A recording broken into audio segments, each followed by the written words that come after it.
this ever-present, wonderful thing that just enriches your life, brings you community, things you can share. It's just like a gift. It's an amazing gift. And I guess I'm saying the pro tip is it will be with you forever. I'm going to go out and try to climb, 513s on routes. I want to do double digit boulder once in my life, at least outdoors. So I'm like training for that same mentality I had when I was 25. So, pro tip is like, if you can make climbing your life around climbing, do it.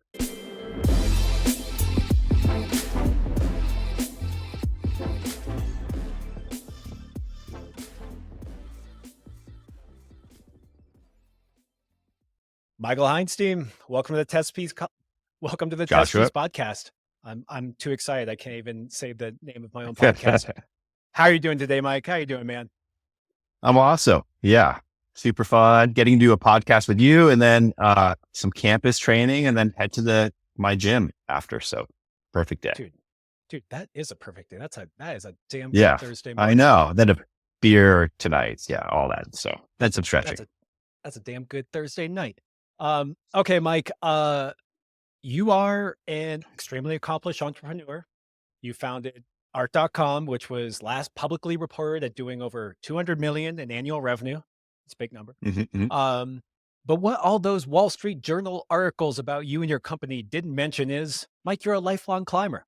And now you've entered a new chapter of life and opened up a climbing gym in your hometown of Berkeley, California, called Mosaic. And that's why we're here, man, to talk about climbing, not your fantastic other entrepreneur endeavor. Sounds good.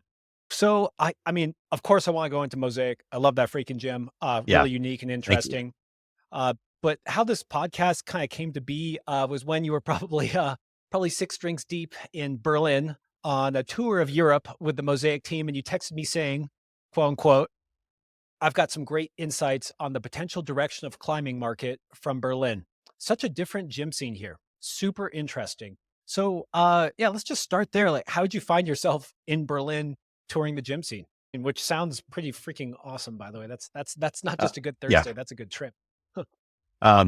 Yeah, we went to Berlin to look at all the climbing gyms there and to learn, anything we could take back to the United States, that can make our gym better. And Berlin, if you don't know, has the highest number of gyms, I think, in any city in Europe. So it just seemed like an obvious place to start. And we knew that that they did some things differently, in terms of, the cost, in terms of how people use the gyms. So, anyway, that was why we ended up in Berlin. And also it's very easy to get to Berlin, and it's very easy to get from Berlin to Mallorca, where we did some deep water soloing after. So everything lined up for Berlin in a really good way. And what's interesting about Berlin, well, first let me say Berlin is just incredible for bouldering. We went to the bouldering gyms there. And it's incredibly fun. There's a lot of bouldering gyms. It's incredibly affordable. So that alone, you realize, is like a good setup. And there's probably, I don't know, maybe almost a dozen bouldering only gyms in Berlin. Jeez. So a lot more than you'd find in the Bay Area, San Francisco, or Chicago, or even New York. And here's the kicker: is that you can buy a pass that gets you into almost all of these.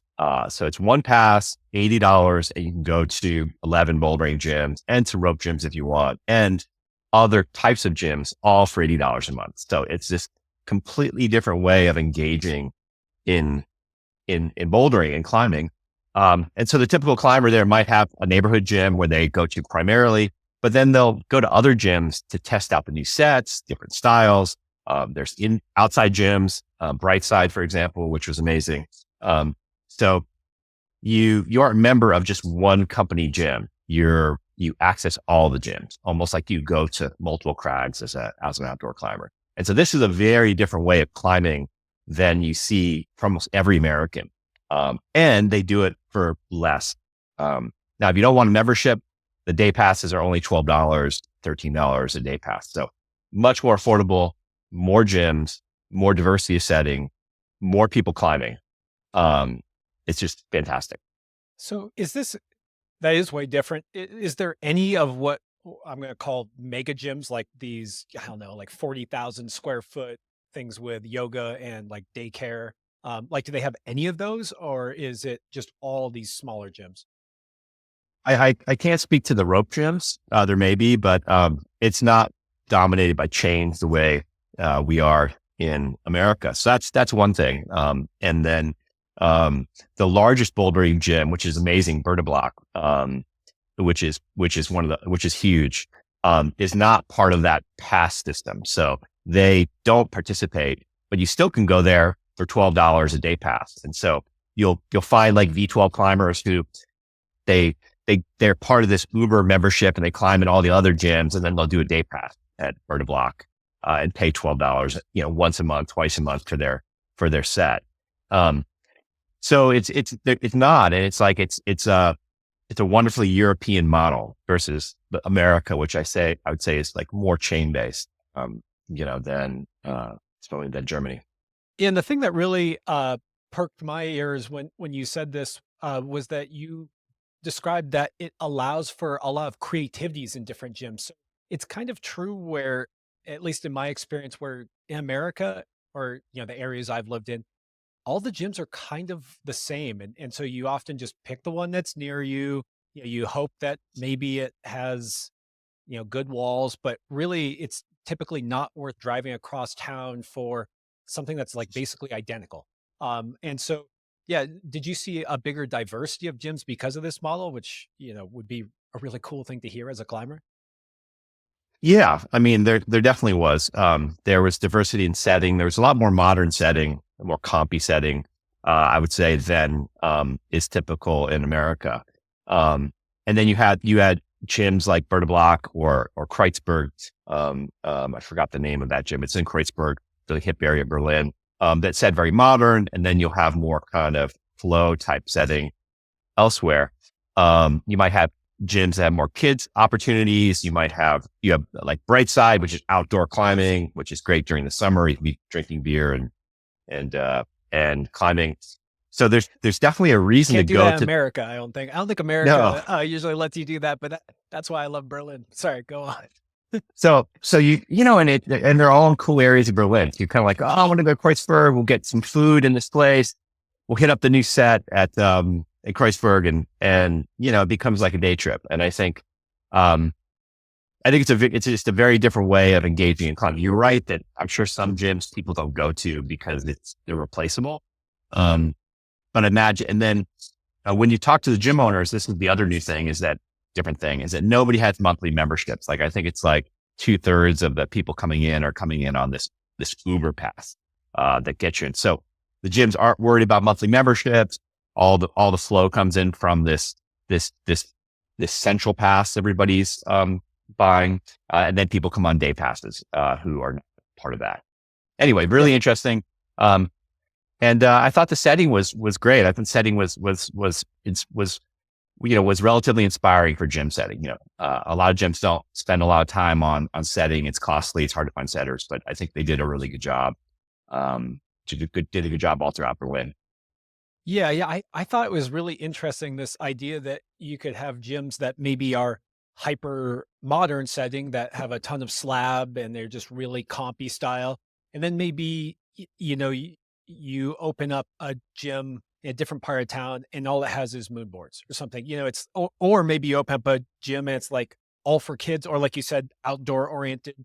And yeah, you made this comment to me that really stuck in my head, that you think it will win, that you think that this model is better. And, it has something to do with those, uh, that diversity of fun that climbers can have. Like, yeah, maybe you can speak to that, how you think maybe this is how it pans out in the long run, which is an interesting insight from someone who is in the industry and who has, a pretty good background that maybe, building businesses and seeing Mhm. why they'll Yeah. succeed or not. I think businesses, I think things naturally gravitate towards, what consumers want. And, in this case, it's a great solution for the crusher, for the very strong climber. And it's a great, even better solution for the casual climber that may become a crusher. For the crusher, you're always trying to find enough good new problems, right? Like, it's really hard to find enough problems they're hard. Gyms don't tend to set that frequently. They don't set high-end problems that frequently. So if you have 9 bouldering gyms you can go to, you're going to have 4 or 5 that have good sets. You like the setters, and you're going to rotate from those gyms. And you're always going to climb new stuff as opposed to just repeating the same stuff because you're making your gym work.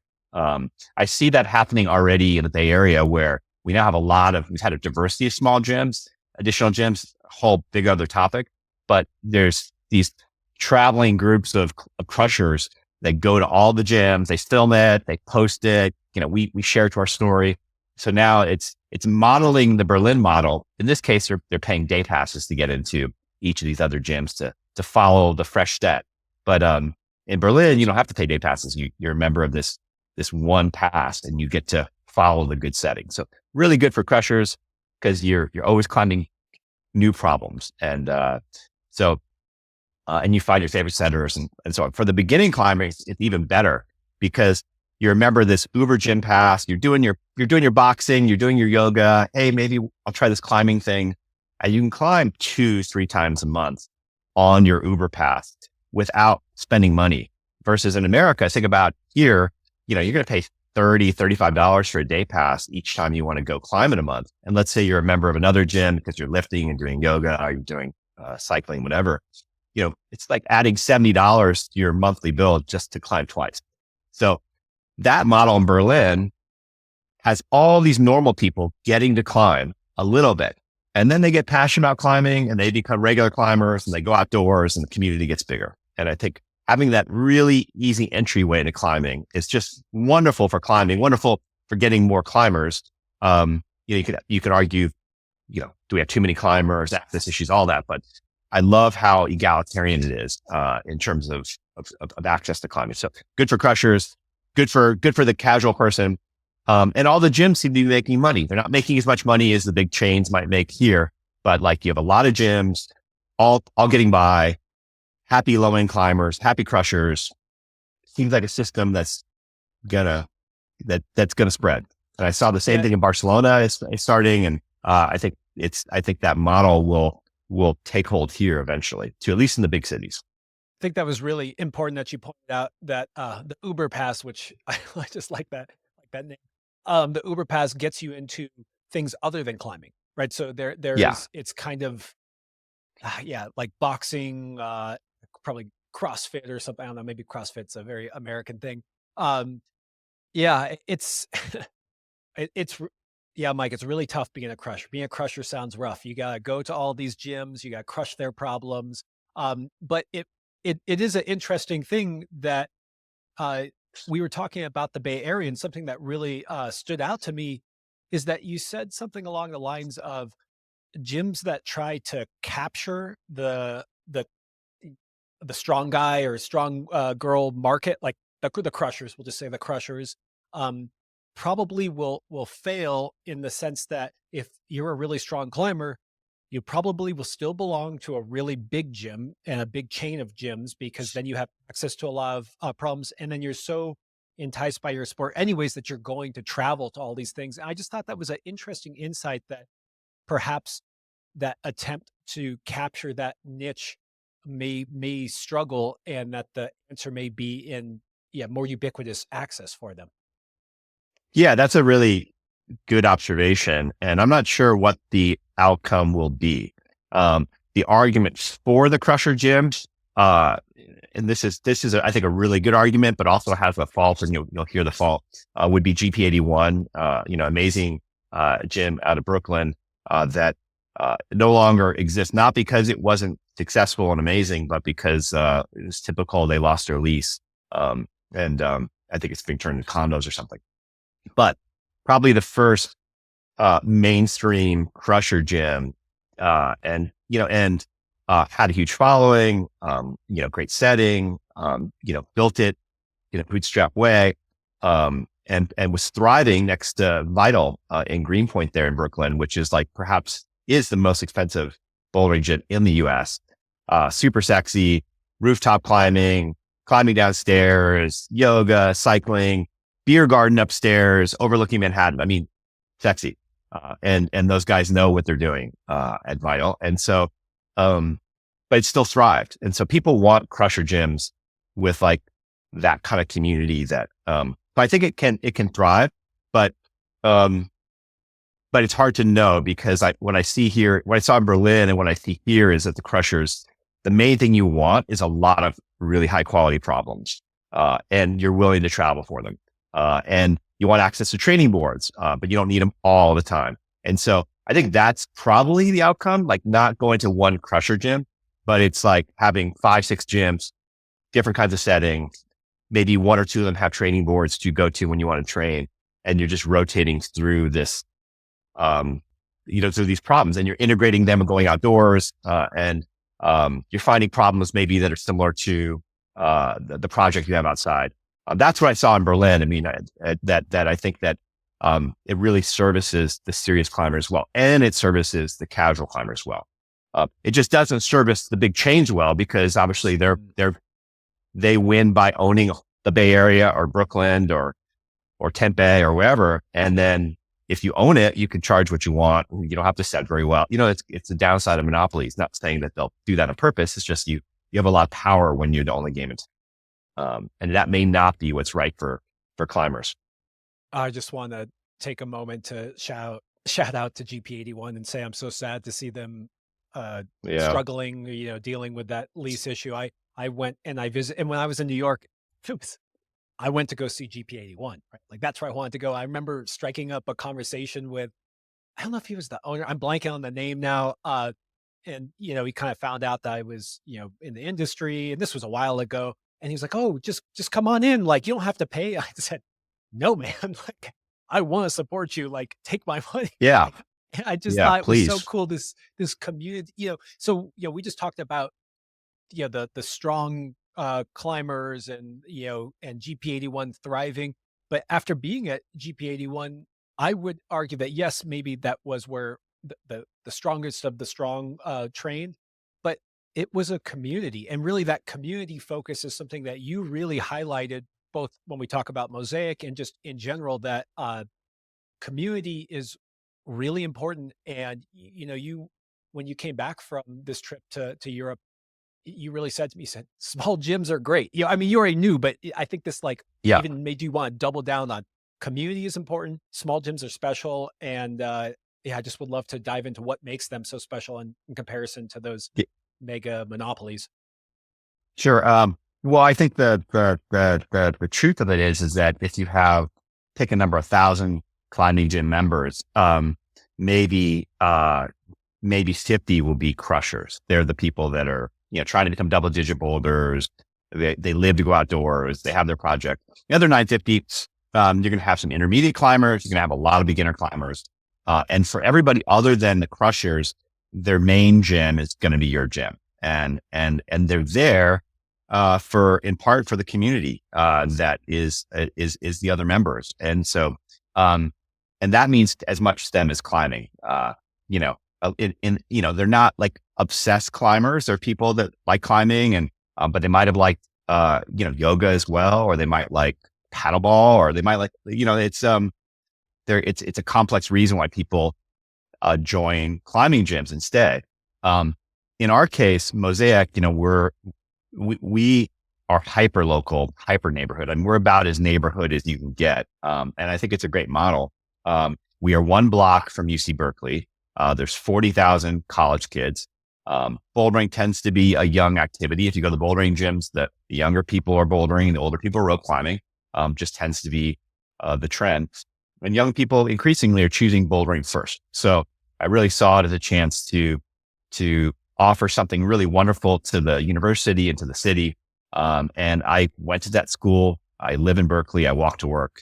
And despite the fact that Touchstone Climbing, amazing chain, and also Benchmark Climbing, and Movement all have, gyms in the area, not Movement in East Bay, but in San Francisco. We just felt that there was a real opportunity. That Touchstone had a gym in Berkeley since the early 90s, and we were the first gym in 30 years added to Berkeley. Seems kind of strange because it's such a big market for climbing. Wow. But anyway, we were the 30. Oh, that's crazy. Yeah. And then Benchmark opened maybe a couple months after us. But so we officially were number 2. we can call it tied for two if we want to, because it was within the same couple months. Um, but we serve, unlike the other gyms, like a pure university crowd. Our average age is 20. Everybody tends to either know each other or know, they're 1 degree of separation from knowing each other. And it's just a wonderful, wonderful, wonderful community where as I said, the average age is 20. They're all students. We do get some older people, graduate students. We get some other climbers through, but that community locks it in. And we have great climbing. And so I love running a community gym. The other kind of gym I'd call is a destination gym. Like there's neighborhood gyms, which is really like your members are all really close. And then there's destination gyms, which almost every gym is a destination gym. It means like you have to have parking. People are driving up to 30 minutes to get there, things like that. Destination gyms tend to be less community because people are coming from all around. And people may not stay, maybe too far to get there. I always see the market as two types of gyms. And if you get a good neighborhood gym, you can kind of own that neighborhood. Like nobody's going to generally come in and do another neighborhood gym because you'd be splitting the market. It probably wouldn't be good for either gym. And there's somebody already there versus a destination gym, a driving gym. Like Ironworks was the big destination gym at Berkeley, but Touchdown Smart enough, like they opened Pacific Pipe, which is, I think, the largest gym in the country right now in Oakland. And they did that because Ironworks was 30 years old, the first gym in Berkeley. And so they needed one very close that was big and wonderful and huge and all this new stuff. Otherwise, they knew somebody else could build a big destination gym. Could have been Movement, could have been Vital, could have been other people, could have been bouldering projects. So they opened a mega gym. The destination gyms are always at risk of another destination gym coming in bigger and better. Vital in Brooklyn did that, where there was no bouldering only gym in Brooklyn. Imagine that. And Vital, a company from California, went in and did this incredibly beautiful gym there, incredibly expensive, in Greenpoint. Perfect destination gym, and basically sucked a lot of the business from those other gyms. There's still enough customers, but they did the biggest and the best. Now they're doing an even bigger one in Manhattan. So destination gyms are always at the risk of somebody coming in and like one-upping you. And the person says, I'll drive here, not there. Neighborhood gym, I really like because you can, it's kind of like your neighborhood pub. It can go on for 30 years, and thrive. So yeah. Neighborhood pub. That's the Berlin model too, drinking and climbing. Yeah. Yeah, it's, if anyone can tell, some of this is like a PSA for people to build cool local gyms, right? I mean, we all are in this community together, and, the people who are listening to this podcast are not the CEO of Movement that need to, service your little neighborhood. And so, something that, Mike, we've been talking forever about this, kind of community driven gym vision. And when you talked about doing it next to UC Berkeley, it was just like mind blowing for me that it was a very unique way of understanding what kind of markets were out there. And so first of all, I just want to congratulate you on executing on that vision that you talked about for a long time, because yeah, Thank you. it was well thought out. It was not stumbled into. And that's why one of the reasons why I wanted to bring you on here is to maybe see that kind of love that you put out into the world. So, letting people know that there's a possibility for them to do it too. And the other thing that was really important to me when you talked about how you created Mosaic is you have passion for climbing and you have passion for the community. And so you said something along the lines of give the community what it wants. And when you just talked about being by UC Berkeley, which is a place you loved, you knew that they're going to be young, so they're going to want to boulder. And one of the reasons why young people boulder is because it's social. I would argue it's more social than rope climb. You don't need to know anyone either. You can just walk in, and sure enough, you're going to meet someone. And then you also, I think that those two things combined with that age group and bouldering is really giving them good and modern setting with a fast turnover. And, Mike, you've been climbing forever. So this modern setting is maybe not you're not a super young guy either. And, maybe you're not doing parkour double dinos. Maybe that's not, how you were brought up. And so I just want to point out, from a business standpoint, how important it is to serve your community. Like, I think you are open-minded, but perhaps those high quality routes that are getting set aren't necessarily always your cup of tea. And so, uh, I would love to, uh, talk a little bit about how much setting means to a gym and your gym, and just how you all thought about it, when you created your setting program. Sure. So two questions. The first on this like small gym, um, kind of opportunity, I think it's worth saying that the Bay Area is perhaps the most mature climbing gym market. My first gym was City Rock in Emeryville. I think it was the second or third gym in the United States. So, and then Touchstone has done a fantastic job of building really wonderful rope gyms. Perhaps the best first bouldering only gym, or one of them, in Dogpatch Boulders. Um, they really have a strong position in the Bay Area, and they've done great, and they're a wonderful steward of climbing here. But if you look at what happened in the last 5 years, almost all the gyms built in the Bay Area are not Touchstone gyms. And you could just look around and you'll say, I think the first to open in recent years was Agility Boulders down in Santa Cruz, a small bouldering only gym down near Pacific Edge, which had, I think, one of the first gyms down there too, where Chris Sharma started climbing. And then soon after, Benchmark opened a small to medium gym in San Francisco. Then we opened in Berkeley, Sessions, a mid-sized rope gym, and also their first gym opened in Santa Rosa, Kevin Jorgensen's gym. Benchmark opened another one, a destination gym in Berkeley, a little bit more model, closer to GP81. And then you also have Gravity Vault, which is has local owners in Marin.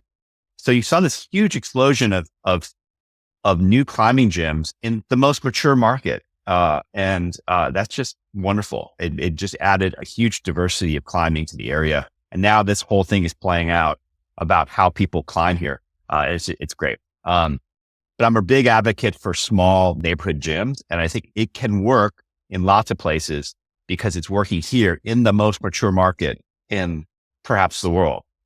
If small gyms can launch here, they can launch anywhere. You just need to have a kind of a clear idea of the consumers you're servicing and what you're giving them.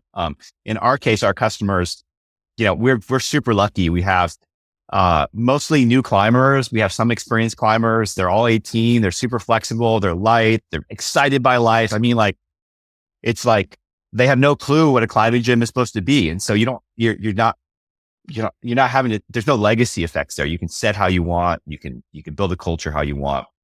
So we have this really unique setup where we have 3 full-time employees. We have a bunch of part-time employees. We have three full-time employees, and I'm the owner and the administrator. But those 3 full-time players are all solid setters. So basically, the people that run the gym are setters, and experienced setters, and passionate setters. And so, if you put setters in charge of a gym and you have a little bit of oversight, boy, you get a very climbing-centered gym. And so our setting is like, I think it's, I think we're great. I know we spend twice as much time and money setting each problem as anybody else in the Bay Area. We really spend a lot of time. We use set screws, we use volumes. We don't worry, if we have to replace the walls at some point, we will. We buy really great holds. Like we want to deliver this amazing, we want to push the setting of the Bay Area forward a bit. It's really part of our vision. And it's this kind of wonderful idea. Like, we're going to take young, poor climbers who can't pay a lot for membership, and we're going to give them the best setting that they can get anywhere. Basically, that's our goal. Whether we're achieving it or not, you can be the judge. And that's just super fun. And it's kind of elbowing the industry to being like, hey, let's just not set the same way. Let's not see it the same way. Let's up quality. And I think Europe has better quality than the US. And I think we should bring it here. And when you set these modern boulders, boy, people love it. They film it. They put it on Instagram. So there's real valuable reasons to do it. And I do think young people an average 19-year-old is really good at modern climbing. Like they'll learn the double dynos really easily. If you have older climbers like me that come from a different generation, maybe the setting has to be tailored to those customers a bit more. But we've had a lot of fun with that. I want to take a moment to just shout out that crew that you have. There's Nilo, Dallas, and Wody. Are those the three guys? And whoa, yeah. And whoa, yeah. Dude, I came in. Oh, sorry. I don't want to cut you off if there's more people to shout out because I just love that team. Those are three. Okay. Yeah. Yeah. I came in and I don't want to call it I got to do a little forerunning for a comp, or join them and see them in action. And just the vibe was good. Those guys are having a blast in there. And one of the things that really stood out to me talking to Nilo is that there wasn't this enforced, like there must be 7 problems set each setting day by each setter. It was definitely a focus on quality, not quantity. And I found that really interesting because it's so not used to my saying experience where it's like, how many did you set before lunch? Oh, you only set 4. Okay. Like you need to like pick that up. Like we need to fill those numbers. And as a result, you get to the end of the day and sometimes you just put some holes in the wall and you call it whatever it is. And, it's depressing as a setter. It makes you not want to work there because when you are psyched on climbing and then you put out something that could have been better, it's a bummer. And you guys also clean your walls. I just saw on your Instagram that you clean your walls when you take holes down. I love that, man. So the other thing that really stood out to me in our conversation that I think is really important for anyone out there who's thinking about creating a smaller gym is setting turnover and how important, how that can be kind of a really important part for or for smaller gyms that they can use against a bigger gym. So what's your guys' frequency? Yeah, sure. So first I'll say that each setter in full day of setting and Mosaic will probably set 2.5 problems a day. So that gives you a sense of like, maybe 3 at most. And so that kind of, and the stripping day, which is Monday, you're going to set less. But maybe we set 20 to 25 problems a week, 3 setting days, 3 setters. So you can do the math. And so that really and you have plenty of time for forerunning. And so it really, each problem should just be beautiful. Like that's kind of what we're going for. And obviously setters love that, like to be like the setter's going to love that being their job. And again, if you put setters in charge of a gym, they're going to migrate that way. But what we see is that our customers really appreciate it. And we have this roving group of crushers that will come in once a month, twice a month, cruise through our whole set, be super stoked. They'll come to our contest. They'll come to our other events. And we might see them 6 times a year. They'll bring some love. They'll bring some energy. They'll post some videos, and that's just fantastic.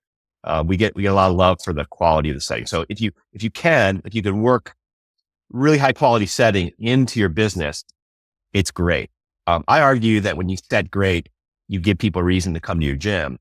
In an area where there's a lot of gyms, you said it yourself, like, I'm not going to go to that gym because it's just the same kind of problem. So I think high setting quality will bring people and will pay for itself. Now, I don't, is it a huge moneymaker? Certainly the chains don't think it because they're not focused on it the way we are. But I just think it's cool too. Like I think like if I'm going to do something in climbing, I want to do that. And if it breaks even or even lose a little money, like awesome, that's fine. Like it's like because it's also our contribution to the industry of trying to get people set better. In terms of small gym setting, this was the big eye opener for me about how you can make a small gym function really well. Take a big gym might have 200 boulders, call it. Pack pipe really huge, maybe has 250, maybe 275, but they're turning it over maybe every 8 weeks, every 2 months. So pack pipe, or a gym like it might get 1,200 boulders, 1,500 boulders in a year, right? And I'm like, oh well, but 2 months is too long. We all have been through the experience of just having a set where there's nothing to do, and then you're climbing the tweak eat problem that you wish you never did, and you get injured. So we just rotate every 4 weeks. So we're like, oh, we can have 85 problems and we'll rotate them every 4 weeks and we'll have 1,000 problems a year in a 4,000 square foot gym. Whereas Pack Pipe or another one will have 1,400 problems in a 40,000 square foot gym. You can give enough problems to people. And so it's really fresh. And that's why we have these groups that come in, every month, because they know there's gonna be a fresh set. And so I think small gyms need to set more frequently, ideally set more high quality. These are all not easy problems. It means you have to really invest in setting. It means having some full-time setters. And just to speak to that, to do that, and you need more than one full-time setter. So we have 3 full-time setters. They're all amazing. But Nilo, whose other real passion is creating movies and video. He does all of our video and social media and a lot of that. Great. Dallas is a graphic designer and has worked in the industry forever at a Seattle Bouldering Project. He does our classes. He does our retail. He decides what shoes we're carrying. He designs our t-shirts. So he has a whole fun job other than setting. And then who told me early on, he goes, he heard from one of his bosses at Touchstone that you have to get into management to have a career in this long run. So he's our general manager, manages the front desk, helps on every other. So we have 3 full-time setters. They set 3 days a week. Another 2 days, they get to do really interesting things that advance their career, teach them about the industry. And it's fun to watch them have fun. It's fun to have employees that like to work there. So I think you can have a small gym, hire great people, pay them a good wage. You just have to use them smartly. They have to do things other than set. In this case, yeah. And sorry for being so long-winded on that. Yeah, sorry for being long. I'm just I'm very passionate about giving like great jobs to the climbing industry, because I just feel like since I started, it was kind of like the people are overlooked in the industry.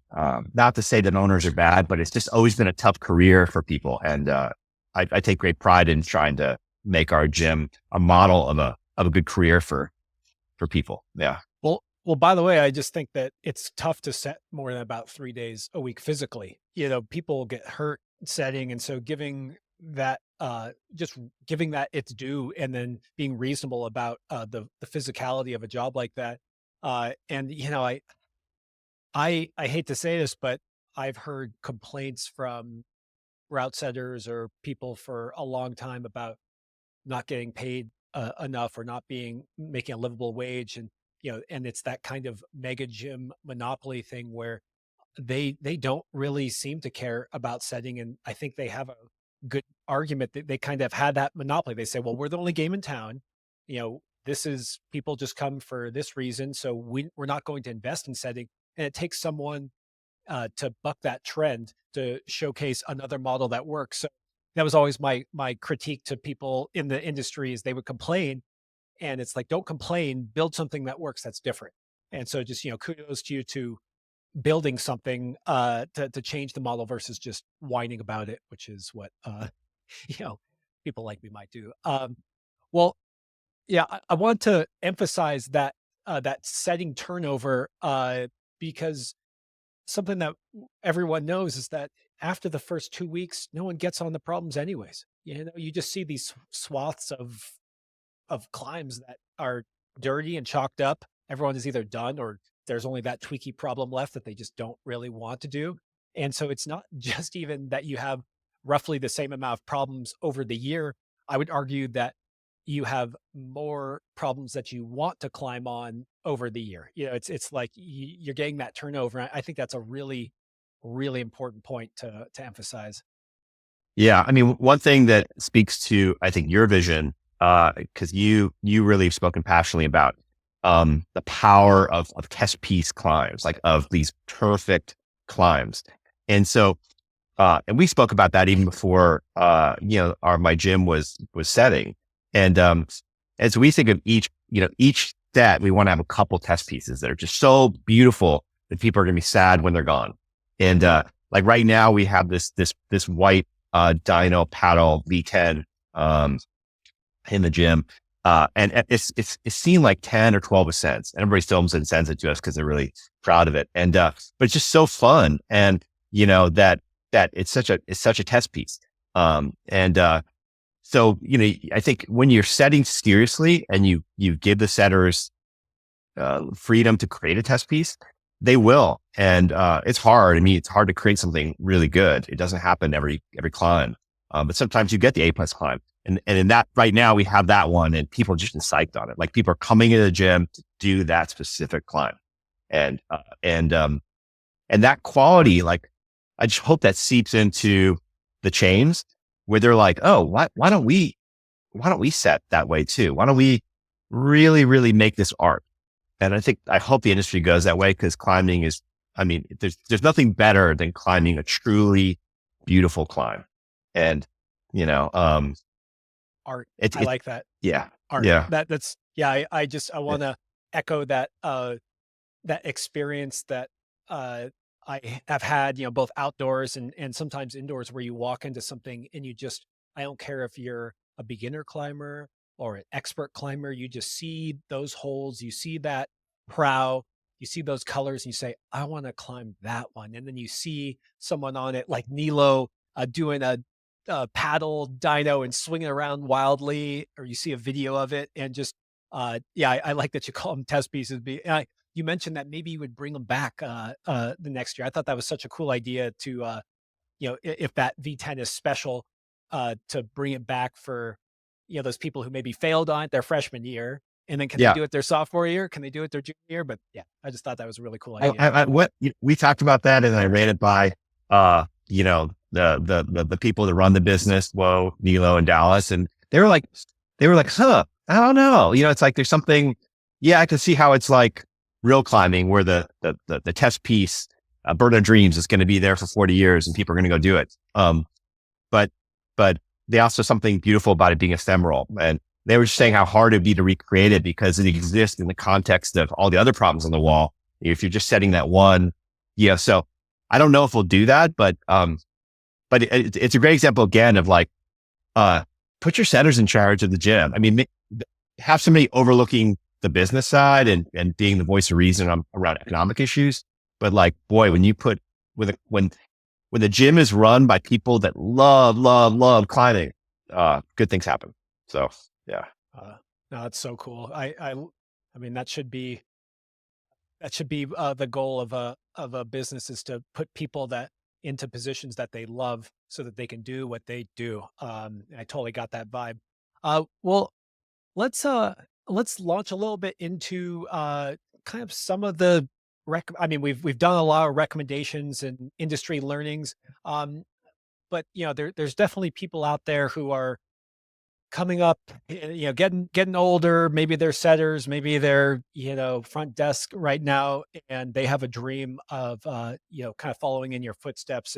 And Mike, I just want to emphasize again, uh, you have such an amazing background with your previous world of art.com, and I think that it puts you in, I want to have that context for the people listening that this isn't your first isn't your first business. And so I think that's important where some people might hear like, oh, you just got lucky, or, oh, you just opened this up and you stumble into it. And it's like, no, you took a step back and said, what's the greenfield opportunity? And you mentioned Yeah, that to me in the conversation. And could you explain that concept when it comes to climbing gyms for people who might want to follow in your footsteps? sure. First, my background was, just to speak to that was, well, first I was, of course, a dirtback climber who started at one of the first gyms and spent the 1990s, going to the Red and eating Miguel's Pizza, which is still there, by the way. And but then I went into one of my passions, which was technology. And I started a company called art.com. It grew from 2 people to 800 and from 0 in revenue to a couple hundred million in revenue. So it was like, and all along the way, you're learning, you're meeting customer needs, you're learning how to run a business, all of that. So I had this huge learning experience that I loved. And I was as addicted to it as I was climbing.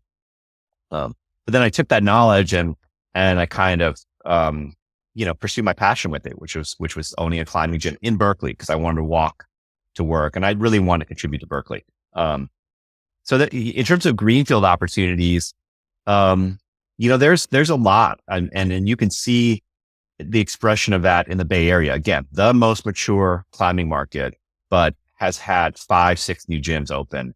And even if you go a little farther afield, you had one Touchstone gym in Sacramento. Then Carlo opened the Boulder Field, a fantastic gym up there. You have a chain that does rope and bouldering opening outside Sacramento. And so you have this and then Kevin Jorgensen did his gym in Santa Rosa. So you have all this kind of activity, which shows there's a lot of greenfield in climbing, and climbing's growing. I do think you need to be smart about it. And so I think I'll give you my 3-minute version of like how I saw it, and maybe one lens to look at opening a gym, which is that you're either a neighborhood gym or you're a destination gym. Your neighborhood gym, find a good neighborhood. Good neighborhood means there's a lot of climbers around you. So that means like UC Berkeley, a lot of students, a lot of climbers around you. Good neighborhood. The classic neighborhood gyms are all in like Tokyo. Tokyo is a huge city, like over 10 million people. Lots of neighborhood gyms that are the climbing of their neighborhood. Again, perfect. Brooklyn, GP81 was probably a little bit of mix, probably a lot of local people, but also a destination gym because it was only crusher gym. Really cool idea. Like a neighborhood gym and a destination gym because it was the only crusher game in town. That was really good idea. Destination gyms, you got to go in big. So think of like, if you're going into a big market like Brooklyn, Vital spent like $20 million opening a gym. Like if you got $20 million, you can go do Vital. And they're playing in Brooklyn, which is like a really big market. So you got to go in big or you better go home. Kevin Jorgensen going into Santa Rosa, mid-sized gym because it's not Brooklyn. And it had a legacy gym, an older gym, Vertex, also amazing gym. Those 2 gyms are there now. They're probably going to be the only 2 gyms forever. And so that market's probably not greenfield anymore, but lots of markets out there. If you're going to go rope gym and bouldering or big bouldering, you better go big because frankly, you have chains like Movement, and you have chains like the Bouldering Project, and increasingly Vital, and before that, Brooklyn Boulders, chains that are looking to go national. And so if you go in with a destination gym, maybe you own the market for 5-6 years, one of those big chains says, hey, that looks pretty good there. And they open up a 40,000 foot mega. They're going to take a lot of your business if you're kind of playing in that destination gym market. So decide which one you want to be and go for it. I can say there's a lot of ambition in the large chains right now. Bouldering Projects bought a bunch of Brooklyn Boulders gyms. They're expanding. Movement opened up 2 mega gyms in Texas.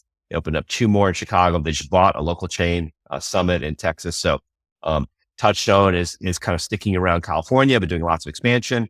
So there's a lot of energy of these big chains. Still, most of the new gyms are not chains. There's plenty of greenfield. I do think you need to think about like if you're not California or Manhattan, or Chicago, like doing something in Missouri or like maybe then you don't go in bouldering only. Maybe you go in mixed gym. Maybe having a really good weightlifting area is important. You really have to know your customers. In Berkeley, you can just be bouldering only. We don't have weightlifting. We don't have yoga. We don't have showers even. Like we are all bouldering, and that's fine because the kids have that elsewhere. But you really need to think about your customers and meet their needs wherever you are. Plenty of greenfield, but know your customers. I also think technology is going to really help a lot where you can, like the check-in process, the front desk process eventually will be much less humans than you need. Like even now you scan in with the QR code. Pretty soon our software will allow you to just check in on your phone. So the process of needing a lot of front desk staff is much less. If you're going to spend money and get it right, I would spend it on setters. You can have a moon board, you can have a kilter board where you don't need to set, but make sure you're doing something unique that's just for you. So setters, and I think are really critical. Front desk staff, also really important, but a lot of stuff is becoming automated. And then I don't think you need super fancy walls. GP81 was like one angle and then it just used volumes. And so you can go spend a fortune on your walls, or you can copy GP81 and almost do it yourself. And so spend less. the last tip I'll give for neighborhood gyms that's really important is like knowing the details. Make sure you get a 10-year lease at least, where you have the right to that for maybe up to 20 years. I think in GP1's case, they had like a short-term lease and it just went bad. And that really sucks. And that's happened over and over again in the industry where you build a successful business and you lose your lease. So make sure the lease is for a chunk of time.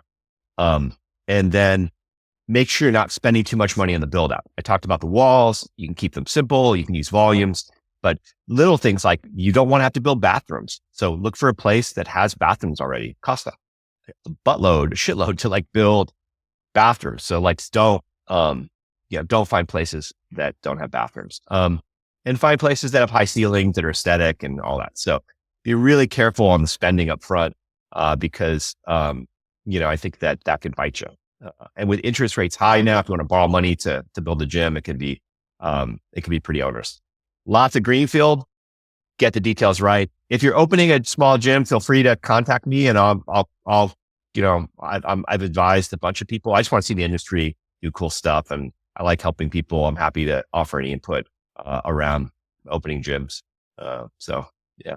That was so good, Mike. Yeah, I just that last thing you said where you are willing to help people. I love this this abundance mentality. Like this, we just referenced a ton of your competitors in the Bay Area, and you weren't saying anything negative about them. You were just explaining where you fit in the niche that you're serving, and that knowing your customer and that greenfield opportunity. Just because we didn't define it perfectly, it's probably just come second nature to you as a business person. But for people who don't understand what that means exactly, it's an open playing field. It's a place where there's not a bunch of competitors. You're looking for a space like you went next to UC Berkeley, and you're a block away from UC Berkeley.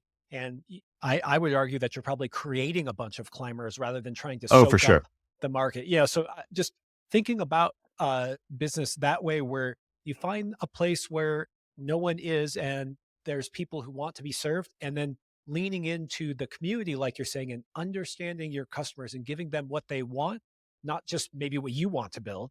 Right. There's this, that's an important thing, is really taking your passion and growing the community and giving the community what it wants versus just what you think might be cool.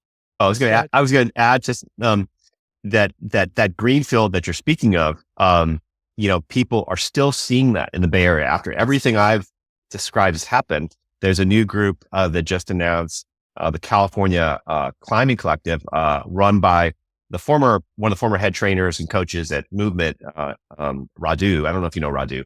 I do. Uh, Yeah. yeah. So Radu is doing. So Radu though is he's identified the green field for him as being youth training, and so he's opening up a facility that focuses on athletes, youth athletes specifically, in San Francisco, where there had been no gym for a while. Benchmark opened up on Van Ness. Radu is opening up in the city. I won't say where. I don't think he's announced it yet, but he may have. But it's focused on youth. The first of, I think, gym like that I know of was like Team ABC out in Colorado. So you have these models, youth training, which probably works in like these developed markets. I don't know if anybody's doing that in Brooklyn. Could be a good idea, or Manhattan. And Crusher gyms, GP81, really work well in Brooklyn. Might work in Chicago. Who knows? Like, yeah, I think there's these greenfield opportunities. If you study the things that are amazing, like GP81, for example, and it works where you're thinking, awesome, go for it. And do what you're saying, build the community. But it takes knowing your customers. Like, there's going to be kids that want to do really competitive climbing in Brooklyn and Manhattan. I'd argue that if you had a gym that really was amazing at that you would get kids from all around that area and it would thrive.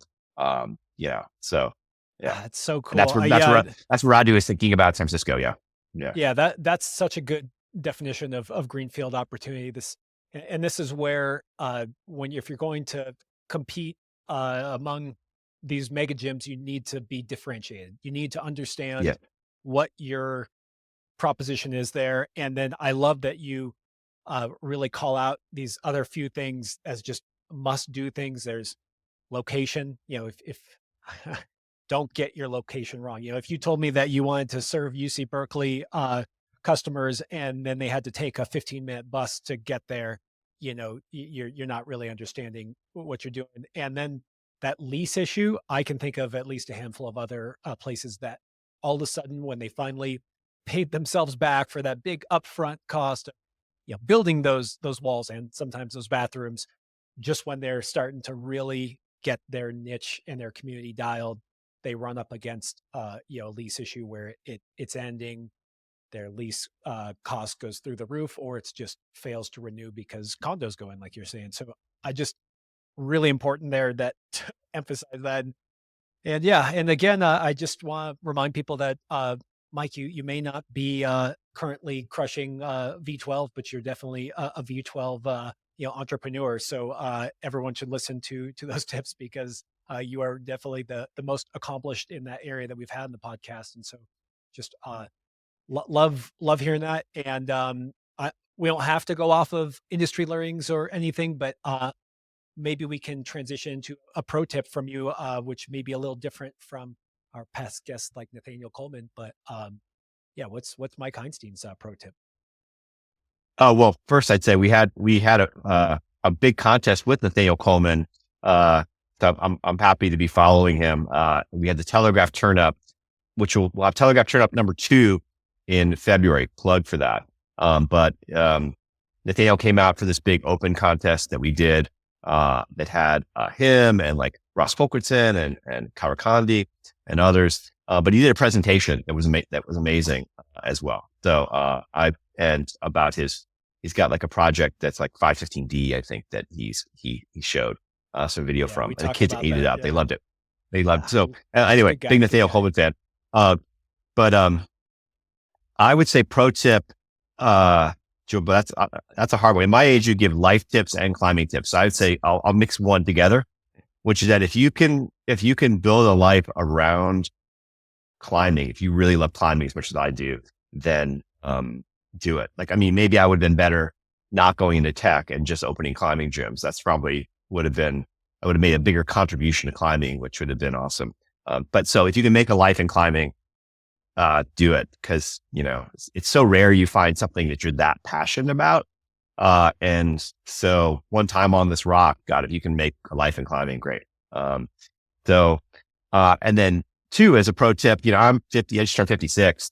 And I've kind of wrapped up, I would say, a lot of the heavy lifting of life. I had a tech career. My kids are 19 and 17. The youngest is senior in high school. He's going off. So like, I'm now basically going to be training and climbing 30 plus hours a week, which is like, I think like the gift I get for doing everything I did up to here. And I'm really amazed at like how, you can climb your whole life. So I think a lot of you guys, a lot of people watching are probably younger, 20s, 30s. But when you think about climbing, the way you're engaging it now, being with you your whole life, and this ever-present wonderful thing that just enriches your life, brings you community, things you can share. It's just like a gift. It's an amazing gift.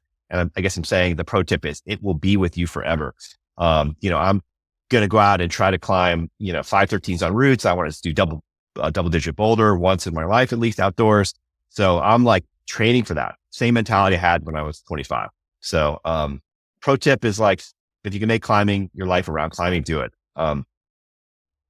Pro tip for doing your own climbing gym. I think I spoke to that a bit, but, it's like, you got to be all in, with it. It's got to be like your V14. Got to be like, I'm getting there. I'm doing my lattice training. I'm like, eating right. It's got to be like, don't do a small business unless you're super psyched and going to put in the work, because they're hard. So, and I had a long learning from my other business that allowed me to do this one easier, but it's hard, very doable. And you climbers are like, know how to work hard and be obsessive. Bring that to your gym, and it'll work. It'll have a good chance of working, and you could have a life around climbing. Pro tip to old dudes, stretch a lot. Definitely stretch a lot. To young dudes too, start stretching, because like, it's just getting more modern and all that. So all the setting, everything, maybe not outdoors, but anyway, stretch, eat well. boulder because it'll keep you strong. You get weak. It's like, gets climbing, everything gets harder. Um, and, yeah, just plan to have a whole life around climbing, like a whole life. Plan to be 70 and sending, V8 still outdoors, like and you think about that and, I think the one thing I miss, I hope that happens is like, I'm like the oldest guy everywhere I go, and I'm in the Bay Area where there's a lot of climbers, but like, it'd be nice to see. I think that your generation, Josh, there'll be a lot of crushers that are older. It won't just be if you go to that particular crag in Spain that you find like the old guy that can send 514B. But even then, there are, yeah, there are. But we There all know really this about are climbing. those The age days. kind of By the way, disappears there when really you're are. climbing together. It's Yeah. like, but the one thing I do miss being older is that there's not like the community you get when you're 25 or 30. That's the one thing, that maybe somebody does like a crusher old person gym for the Bay Area. I'd really appreciate that. I would pay for that membership. So anyway, true. Those are the people with the deepest pockets too. I first of all, I just love that band, and I think everyone here is right there with you for making this a lifelong thing. And even though I'm younger than you, being 37 now, I'm on it's a different feeling around climbing than when you're 17. It things change. And I really want to touch back on that, the Spanish crag where you see someone who's 70 or 60 doing 14B. Um, Something that I don't think we see as much in America as you do when you go travel to Europe to these usually sport climbing crags is it's a whole family affair. There's, little kids in the dirt eating crackers and dirt or maybe baguettes. And grandma might have even hiked out to wave at everyone. And it's a whole family thing. It's one of the things I love about climbing that I didn't get when I was a gymnast is if you almost any other sport, maybe not any other sport, but there's many other sports where you play it when you're a kid and you don't play it when you get older. And climbing is not like that. Climbing is there for all of us for a long, long time. And Yeah. I love that, man. I think, I mean, you're pointing out about Europe and the community there is a great nudge to us in America to try to build more of that. I mean, I was watching the Innsbruck, World Cup. I don't know if you saw that, but they had must have like 5,000 people at their World Cup, like just watching. And that's a great facility, but, like just the energy around climbing there, the appreciation of it, the support is just, at the next level. And so, and it starts with the families being involved and everybody. And so I think that would be, if I had more of a contribution, I could do more in the climbing industry, would be to kind of just do that, like bring even more community. I'd love to see more support for competitive athletes. I'd love to see, countries like Japan have enormous national support for their athletes, and that doesn't exist in America, and on why, I think other countries have it a little bit, there's more support and sometimes more community. But we're getting there. More gyms, and more community can create that thing. My 17, 19-year-old both climb. My 18-year-old is now like flashing V9 at the gyms, and he's trying to set his first 10 outdoors. And he's got this whole community of college kids he's climbing with, and it's just wonderful to see him become like a climber, and it starts with going outdoors and in a lot of ways where you start going on those trips. And anyway, it is a family affair. And I think that's the other thing for you young people is that you'll get to watch your kids climb, you'll get to climb with them. And, boy, it's special. Yeah. Yeah, I'm dragging my little ones out, whether they like it or not. They're just in the dirt. They're not even climbing yet. But it actually brings me to a question I meant to ask you. Your oldest son you're talking about was involved in high level snowboarding, and you got to see kind of inside that world a little bit. And I was just wondering if there's any thread that you saw that either connects what people do at a high level in a different sport, or things that you see in that sport that you wish we would have in climbing. Yeah.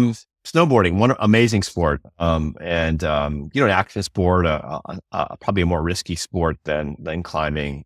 on the whole. And just a really vibrant community, with some similar mentality. Um, I mean, there's good and bad lessons from snowboarding. Once it became an Olympic sport, a lot of the youth, snowboarding and support, all was around making Olympics and winning medals and all that. So I think that isn't such a big thing to the volume of snowboarders, but the really good snowboarders all end up being on that Olympic track. And it creates like a different vibe. And climbing, I worry about that too, because when we all started climbing, there was there's no Olympics. So, you know, I worry about climbing that, like, when you take the youth group and it's all about making the Olympic, that you burn kids out, they stop liking climbing. That's like a lot of pressure on a kid to go make the Olympics. And, so all the best climbers in the US tend to be on this track. There's this kid, local kid, Milo Timberlake. I don't know if you know Milo. He got I off know that Milo. track okay. He just climbed outdoors and he's set like maybe 20 V13s already. He's 19. He's projecting his first 14 in Squamish, I think, as we speak. Good luck, Milo. Good luck, Milo. But he got off that track and now is just outdoors, which I love. Anyway, so I think there's a risk I saw in snowboarding. I think there's risk in climbing of the kids just getting burned out with competitiveness. And so anyway, but I think that that is what it is. I love Olympic climbing and I love watching it. And it seems like a lot of those Olympians, like Yakov Schubert, who we were just talking about, mispronouncing his name. Is it Jacob or Yakov? Do you know? Jakob. The guy wins every contest or does really well. And then just is, clearly passionate about outdoor climbing. And I do think a lot of climbers that are the best and competing end up going outdoors or do that. So, other lessons, make good videos. Like the snowboarding videos are just amazing. Like super sexy, great, like music, like lots of personality. Climbing videos are really just not good. Like, I mean, my kids came out skateboarding and snowboarding and the media is amazing.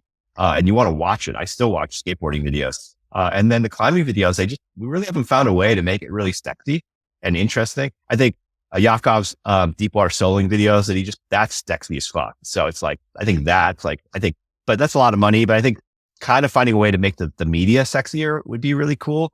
So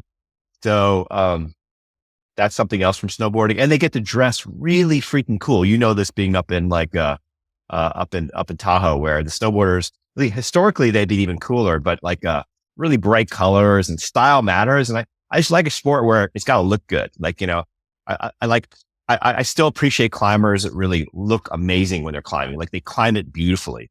I like that style element of snowboarding where it's beautiful. I forgot her name. How can I forget her name? The young, Japanese American climber, that was so amazing as a youth. Hashima, yes. Shirashi, yeah. Yeah, her climbing was so beautiful. Like, I mean, and again, like it almost should be style points for like, yeah, you got to the top, but it looked fucking good. I don't know. That means something to me in snowboarding, and there's nothing better than seeing a climber that climbs beautifully. So, anyway, some things for snowboarding. But if I had a kid, would I get my kid into competitive climbing? Probably not, unless they really want to do it on their own. Unless they beg me to do it, I would just not, because it's just too much pressure. And like with my son, I never pushed anything, and I never, I let him find climbing on his own, and now he loves climbing, but it's his. It has nothing to do with me, which is great. Yeah, It's really cool here because we don't need to list that context of really how high level especially your oldest was as a snowboarder, but you were in there deep. I know you went in there deep. Yeah, he was national champions 5-6 times. All of his friends are winning medals, and he was elite of the elite and on that path. And but it wasn't a good life for him. He loved it. He was addicted. He was obsessed. But it didn't give him a normal childhood. And so and to be an Olympian, yeah, you're all in. And that's a tough road for kids. Not one I want my kids to go. you didn't get to listen to the podcast we did with Nathaniel since it hasn't been released yet, but this pressure around competing in Olympics, it's really was I'm so grateful that we got to see the behind the scenes with Nathaniel. And yeah, what a great guy. But it makes me think of this cautionary tale about climbing being the Olympics and how that changes it. And as I mentioned before, I came out of gymnastics, and gymnastics is just, yeah, all about going to the Olympics. There is no 40-year-old gymnast. There is Mm. either you, it's Yeah. basically, we will push you as hard as you can until you get injured. And hopefully you've won a gold medal before you got so seriously injured that you can't come back anymore. And I started climbing and I was just like, wait, I can just do anything I want. And like, not even just that, like, there's this freedom in snowboarding even, or these sports where it's like, I'll choose my line versus when you start saying, okay, we award this many points for a triple cork, or, it's like, okay, like these are how you're going to progress. And I don't want to, I never want to say that stuff is wrong because I love seeing climbing in the Olympics because I always say if there was one tattoo I was ever going to get, it was going to be the Olympic rings if I ever made it there. But it is interesting hearing you see that side of it. And Radu, if you're listening, be careful. Don't force your kids too hard. Well, he just had a kid win, Annalise win, under 16 bouldering, at the Worlds in Korea. And Annalise is a great Good for example her. of a kid who is coming all from her. And, that's a great example of somebody that should be competing. But yeah, I know you understand that whole thing, and it's why climbing's so special, that it's like yours, and you can do with it what you want. And, I don't think it's been changed too much by the Olympics. So yeah. But yeah, it's nice you found it. I found it after I was a baseball player and my dad coached every team I played. And, I felt like it was coming from me, not my dad, but I felt like I had to prove it to my dad, and so climbing was the first thing that was all mine. Other pro tip, if that's true for you and you have your children, if you force them to go climb, it won't be all theirs. So how do you let climbing be all theirs for kids? That's a tricky one. And my thing, which worked, pro tip, was just like not press them at all. Be like, oh, you want to climb? Great. You don't want to climb? Great. And then he came to it on his own once he stopped snowboarding. And then it took 4 or 5 years even then till when he really loved it, versus just, was kind of a hobby. I feel like this pro tip was aimed right at me, considering I've already That's bought for you. Yes. harnesses and shoes and chalk bags for my 1-year-old and 3-year-old. Yeah, my well, they were on sale. I couldn't. I had to. But it is a interesting thing. But I think you can extend this to a lot of what we're talking about when it comes to community and building something great. Is be do the thing you love and do it with joy. And uh, if you are acting in that way and creating that kind of environment, people who are supposed to join you will. And so focusing on making good experiences for those around you. And the way I do that with my kids is not by forcing them, but I'm going to go climbing. I'm going to take them outside, and I'm not going to yell at them and force them you know, up their first 512. I'm just going to, they're going to pull on when they want to, or not. And I think you've done, Mm.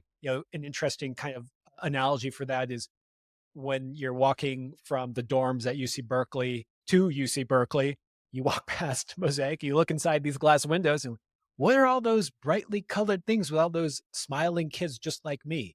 And inviting place to spend your time. And just thanks for making that for the community. That's really cool, and pushing it forward in your own way, and then offering both advice here and graciously to if someone needs some help and is trying to follow in your footsteps, just Yeah. thanks, Mike.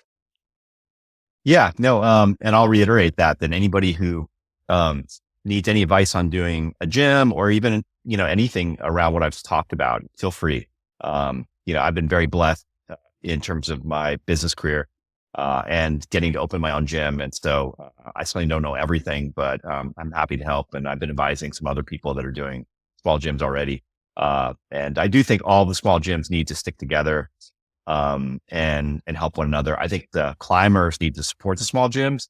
I think that creates better diversity of climbing gyms. It promotes better setting. So if you're a member out there of a big chain, try to go get some day passes at the smaller gyms that have great sets. We're all in this together. And thank you, Josh, for doing this podcast. I mean, you're putting out great content, and all of us climbers love, the more content we get, the better. I've been joking. I could just live in the climbing bubble now because I could climb, I could run my gym, I could watch your podcast, I could watch other podcasts. It's like you could just, exist in climbing happily, which is, for an old man, it's a pretty good thing. Yeah, when I was younger, and I was so obsessed with climbing, there wasn't that much good media, and literally I would just scroll 8a.new and look at new sends and look at boulders I wanted to do and read comments. And yeah, climbing media has leveled up, and I love seeing that.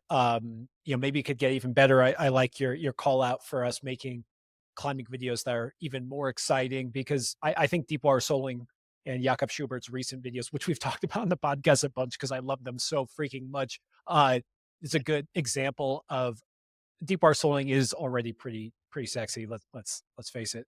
It's quite quite a thing to capture what that And experience like is they're like in bathing suits, and they're like, they're like dancing around to rap music, and they're like they got like a pool. It's like, that was like MTV meets, like, I mean, kudos to you, Jakob, if you're watching this. Yeah, more of that. I mean, like, Adam Andre's watching that and being like, good job. My next one, I'm coming at you with something. I don't know. Yeah, I don't know if Alamandra is I don't know if he can out cool Jakob, but I love Alamandra for his he's like the authentic psyched climber, and so everyone should just create that unique media that emphasizes who they are, and he's definitely a more of the climbing nerd kind of guy, and I love him for that. Well, thank you so much for having me, and I'll give my email out in case anybody wants to contact me. It's mike@mosaicboulders.com. So just email if I could be of any assistance. This was fun. Thanks, Mike. If anyone out there wants to make the Uber pass for California, we got a lot of California listeners, and you can consult with Mike on that. And thanks again for sharing, Mike. Really appreciate it, man.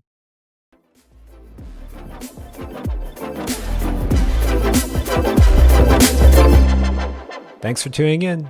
If you'd like to learn more about Testpiece climbing, you can check us out at testpiececlimbing.com and even book a session with one of our coaches.